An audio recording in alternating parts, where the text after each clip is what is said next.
Rice మిల్లర్ల దగ్గర నుండి కోట్ల రూపాయలు మామూళ్ళు వసూలు చేస్తున్నారన్నటువంటి కథనాన్ని సాక్షి ఒకటి ప్రొజెక్ట్ చేసుకొచ్చింది.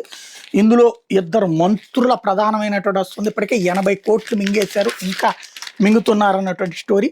ప్రభుత్వం సీఎంఆర్ ద్వారా 51 లక్షల మెట్రిక్ టన్నుల బియ్యం సేకరించాలని లక్ష్యం పెట్టుకుంది. అయితే కోట్ల రూపాయల కమిషన్ దండుకోవాలని లక్ష్యంతో పాలక పెద్దలు గత సీజన్ కంటే ఈసారి 16 లక్షల మెట్రిక్ టన్నుల అదనపు లక్ష్యాన్ని నిర్దేశించారని సమాచారం. ఇది మంచి పని, రైతుల నుంచి ఎక్కువ బియ్యం సేకరిస్తారు, కానీ దాని మీద నెగిటివ్ కథనాన్ని వీళ్ళు ప్రొజెక్ట్ చేశారు. అది నిజమా కాదా అన్నది స్పష్టత రావాల్సింది. ప్రతి ఏటా సీఎంఆర్ లక్ష్యం అధిగమించిన మిల్లర్లకు తర్వాత ఏడాది ప్రాధాన్యత ఇస్తూ కోటా పెంచుతుంటారు. ఈ కేటాయింపు ప్రక్రియ ఏ జిల్లాకు ఆ జిల్లా రైస్ మిల్లర్ల అసోసియేషన్ చేపడుతుంది.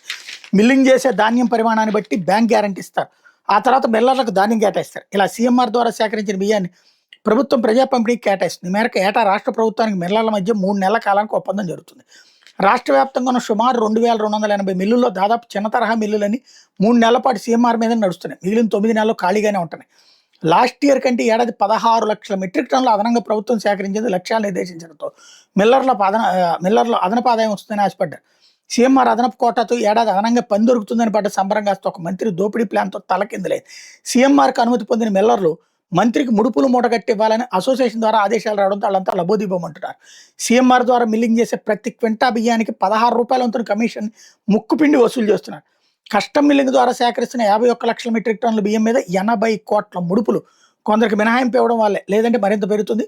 ముట్ట చెప్పేందుకు వసూలు పర్వానికి తెరదీశారు. ఇప్పటికే 60 నుంచి 70% మిల్లుల నుంచి వసూలు చేసేశారని విశ్వసనీయ వర్గాల సమాచారం. మిగిలిన వాళ్ళు ఈ నెలాఖరులోపు చెల్లించాలంటూ ఆయా జిల్లాల్లో అసోసియేషన్ నుంచి తీవ్రమైన ఒత్తిళ్లు వచ్చాయని మిల్లర్లు గగ్గోలు పెడుతున్నారు. రాష్ట్ర వ్యాప్తంగా సీఎంఆర్ అనుమతించిన మిల్లుల నుంచి ముడుపులు మెక్కడానికి స్కెచ్ వేసిన అమాత్యుడు తన దందా సవ్యంగా సాగేందుకు సహచార కీలక మంత్రి కలుపుకున్నారు. ఈ కీలక మంత్రి వియ్యంకుడిది బియ్యం వ్యాపారాలు అందివేసించాయి. దేశ విదేశాలకు బియ్యం ఎగుమతుల్లో అపార అనుభవం గడించారు. సొంతంగా మిల్లులు కూడా ఉన్నాయి. ఇతన్ని అడ్డుగా పెట్టుకుని కమిషన్ల దందా నడుపుతున్నారు. ఈ క్రమంలో సదరు మంత్రి వియ్యంకుడి మిల్లుతో పాటు అతని సహచరుడైన మరో బడా ఎక్స్పోర్టర్ మిల్లులకి కమిషన్లో మినహాయింపు ఇవ్వడం అసోసియేషన్లు చర్చనీయాంశంగా మరి. మంత్రి వియ్యంకుడైన గోదావరి జిల్లాలకు చెందిన బడా ఎక్స్పోర్టర్కి మరో బడా ఎక్స్పోర్టర్ తోడే కమిషన్ల భాగవతాన్ని చక్కబెడుతున్నారు. ఇందుకు కమిషన్ల మినహాయింపుతో పాటు తొలిసారి సీఎంఆర్ కోట దక్కించుకున్నారు. వాస్తవానికి మిల్లర్లకు జిల్లా స్థాయిలోని మిల్లర్ల అసోసియేషన్ సీఎంఆర్ కోట కేటాయిస్తున్నారు.